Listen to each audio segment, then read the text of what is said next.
Hello, watch lovers. Thank you for tuning in. I thought we'd have a little conversation today on the prices of Rolex and what do we think is going to happen moving forward. Do we think it's going to go crazy still? Do we think it's going to bottom out? Do we think it's going to stay buoyant? What do we think? So I thought I'd do a little video. This is mainly audio really. We've just got a few nice bits here. Thought I'd show the collection out today. A couple of watch boxes, watch winders there. And then this is like a pelly case that we hold. They're quite cool, these pelly cases, worth actually investing in. And they do like 10 watch ones, 4 watch, 3 watch. This is a 6 watch one, but it's crush roof, bomb proof, waterproof. It's a joke really, it's pretty impressive. Worth investing in if you've got kind of a collection size like this, definitely. So yeah, I thought we'd get the collection out, but mainly it's all audio. And basically maybe have a quick chat about what we think is going to happen. I'll show you my thoughts, or tell you my thoughts certainly on what's going on. I think what's going to happen is that Rolex prices will probably stay buoyant, and they will probably increase in line with the kind of recommended retail prices. So 7% a year in the UK, that's what the kind of price increase is. We've had two in, I think, 2 years, or at least 18 months. We've had 2 price increases. So this watch was 2 years ago probably just under £6,000, and now it is 6,800. So, you know, particularly on something maybe like this, which has a retail of 11,850, the old GMT root beer, 11,850 quid.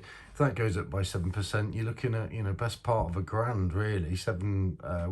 950 quid increase of price. So what was a £10,700 watch is now going to be, probably at the end of this year, probably a £12,800 watch. So kind of nuts really. So get them in while you can, guys. Get them in while you can. That's what I'd say.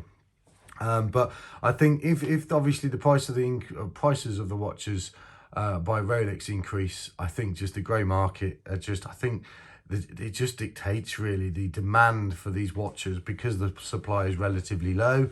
I don't anticipate Rolex making any more watches than, I think, 850,000 pieces. I don't think they're going to go out and make more, and they'll probably make less sports watches. But they have really no control over the grey market, which is just obviously insane at the moment.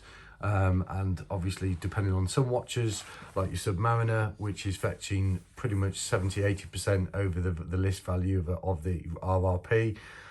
Something like your Explorer that's just been discontinued, they're going to shoot up, I think, in price, because the 39mm is no more. With Rolex's 7th of April announcement, they discontinue that, so it's now 36mm, so that's going to spiral.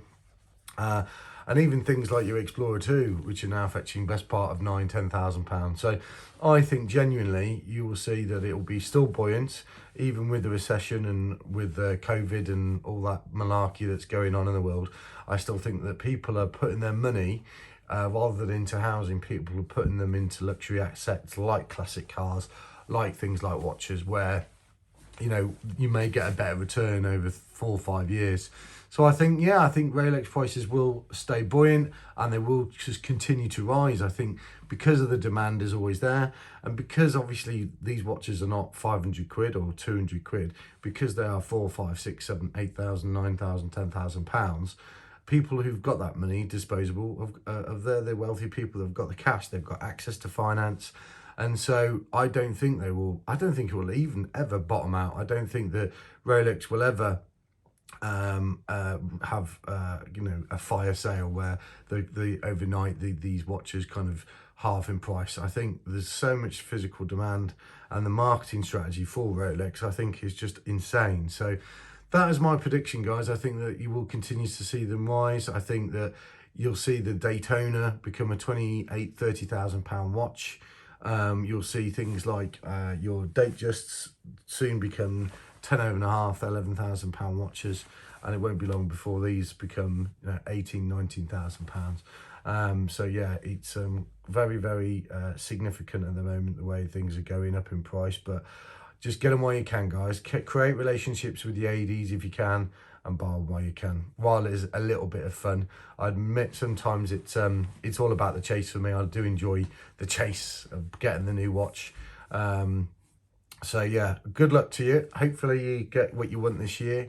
Thank you very much for watching, and hope you find this has been an informative video. Thanks for watching and stay tuned.